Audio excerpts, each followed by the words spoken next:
21st century adulting means at least once a year it's your Facebook that's blowing up. And that would be your birthday. Today's words come to you via inspiration surrounding my recent 50th birthday. This year, I'm guilty of being late with my gratitude. It's been over a month since my birthday, with no thanks from me. In the days of mailing letters and cards, it would still be on time. In a world of infinite real-time and asynchronous digital communication, that's a long time.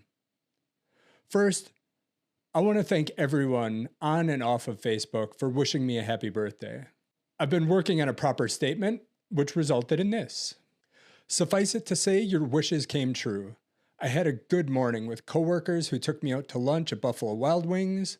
I took the afternoon off to run errands and ran 6 miles.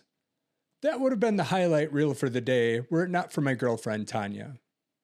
See, I low-key celebrate myself regularly and sometimes shrug off chances to focus on the milestones. Tanya kept asking me if I was going to plan anything special, a trip, a party, something. Eventually, she broke through my thick skull that I should take the opportunity to celebrate my birthday. I went out to eat with her and family on my birthday and went to Milwaukee for the weekend afterward with her. As I was planning, I came across a relevant section from the book Towards a More Meaningful Life by Rabbi Simon Jacobson. And it goes a little something like this. Birth is your beginning. It's a window to the chance of a lifetime, the chance to fulfill your unique mission.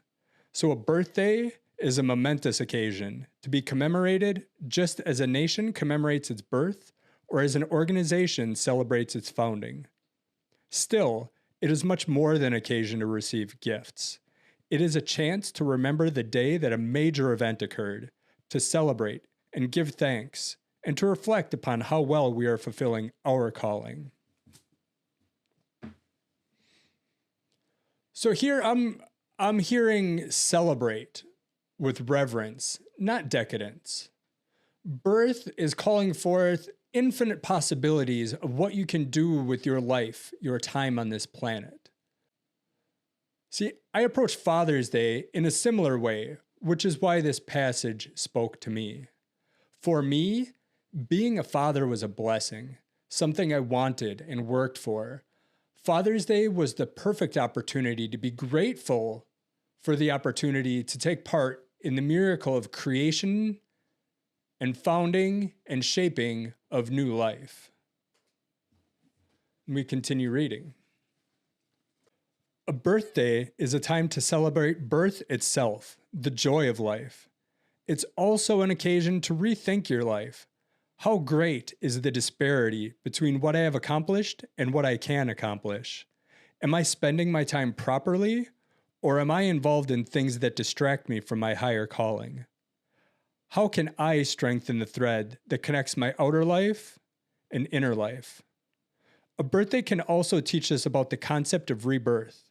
To recall our birth is to recall a new beginning. No matter how things went yesterday or last year, we always have the capacity to try again. Your birthday is a refresher, a chance for regeneration, not just materially, but spiritually. So what we're talking about here is a chance to recalibrate. Where do I go from here? Where have I gone? Where have I been to get here? Where is the gap between what I could have done and what I've done so far? And how can I use that to look for the gap going forward to make sure it's smaller? So we don't look back just to find fault. We look back to find inspiration in the work we've done to date.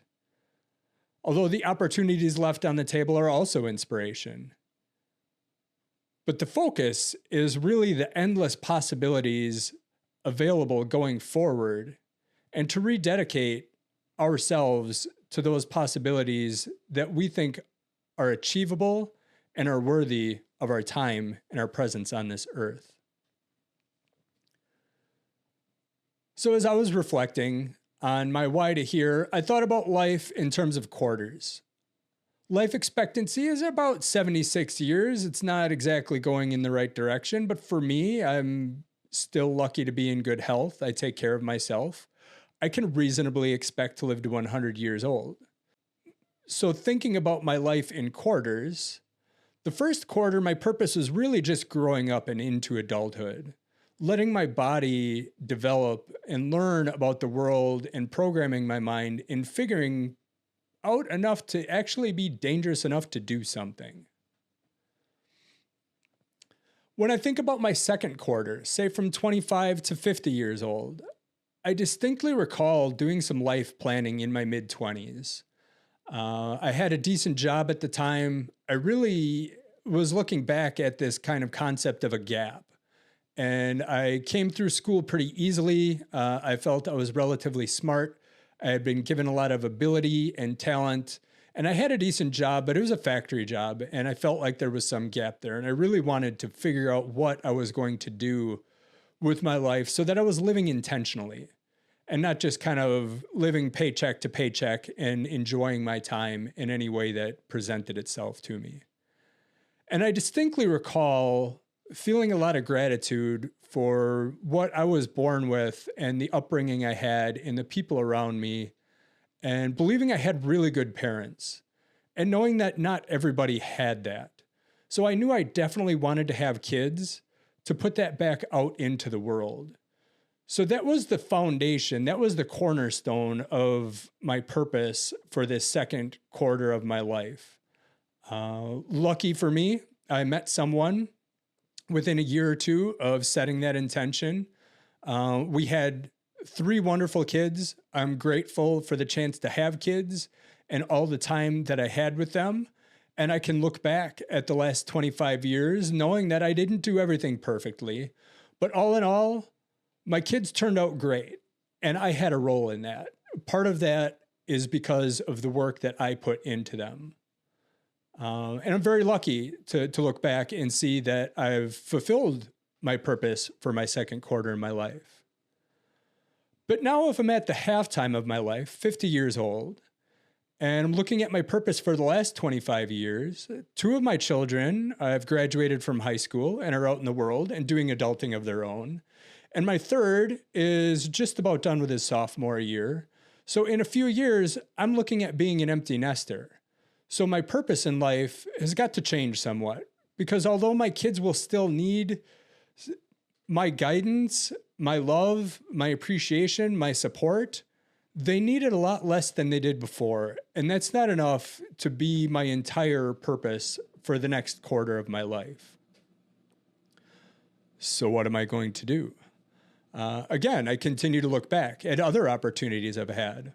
Along the way, part of raising my kids right became volunteering to help in the activities they were in. And I recall the first chance I had was flag football at the YMCA. My oldest, my daughter, was 5 years old, and we had rolled her in flag football. They had a parents' meeting at the beginning, and there was an ask for volunteers. And it just sounded like a lot of fun to me. And I had this concept of somebody had to step up. This sounds like fun. I'm capable and qualified to do this. Why not take the opportunity to get involved and spend more quality time with my daughter and investing in something larger for the community? And that began a long history of volunteering for the next 10 years. It continued to be things with my kids. I did soccer coaching. I did Cub Scout den leader. I did all kinds of things around my kids' activities. And eventually it branched out. My kids had gotten a little sick of seeing me everywhere they went and being somewhat famous with their friends for volunteering for everything. So I got involved with the Boys and Girls Club, and I taught other middle school-aged kids. It's my first time volunteering in something that didn't directly involve my kids' lives. And I found that was just as rewarding and fun, and I continued to do that. And it became volunteering with Pillars, the local homeless shelter, with Feeding America, and other opportunities. So I look back at this history I've had where my purpose was to help my kids, and it started to grow and morph into helping my community. And that's part of where I find myself today and where I want to go with the next quarter of my life from 50 to 75. It becomes an opportunity to continue to use the skills I've learned in both creating content online and in volunteering offline to return the abundance and the opportunities that I've had and put that back out into the world so that others can have that, because everybody would be lucky and should have an opportunity to have the kinds of things I've had, because I want that for everyone, in part because it's good for myself to do it and my family and everyone, but I also firmly believe that everyone should have the kind of opportunities I have. So going forward in the next quarter, I'm going to continue to do more of the same. I'm going to double down on volunteering, see if I can grow and expand the type of work that I'm doing and the amount of work that I'm doing that I consider more giving back with purpose and less efforting for financial gain to acquire things. I'm going to continue volunteering. I'm going to continue sharing online what I've learned and doing what I can with all that I'm lucky to have. I'm also hoping to enjoy it more, right? I feel I've reached 50. I've done a lot of nose to the grindstone work to be able to earn enough money to take care of myself and my family. I'm going to continue to have to do some of that, but I'm also looking to shift more of my efforts towards things that are more aligned with my spiritual purpose, what feeds me in a way that money and food can't feed me after my base needs are taken care of. And I believe I've gained enough in the last quarter of my life to make that happen, and I'm grateful for that. Looking further forward to the final quarter of my life, 75 to 100, it's so far away, like I'm not even. Suffice it to say, I'm looking forward to it. Can't wait to see what happens over the next 25, where the world is 25 years from now. Who knows what kind of shape I'm in, what opportunities will be available to me. But I'm looking forward to it, and I'm hoping for overtime. I could live to be over 100, and the way I relate to life right now, I'm certainly hoping I get that chance. Because we only get one lifetime, but if you live it right, that's all that you need. Birthdays are the ultimate personal holiday. The first one we experience, and the one where the simple fact that we are is reason to celebrate. Celebrate the miracle of your existence. Celebrate the moment. Celebrate the life you have left to live by making sure that you're living it right. Now my birthday is past. I feel renewed, reinvigorated, and realigned towards what I want to do with my life. It's time for me to start my third quarter. Thanks for listening, and I hope you'll be back for more.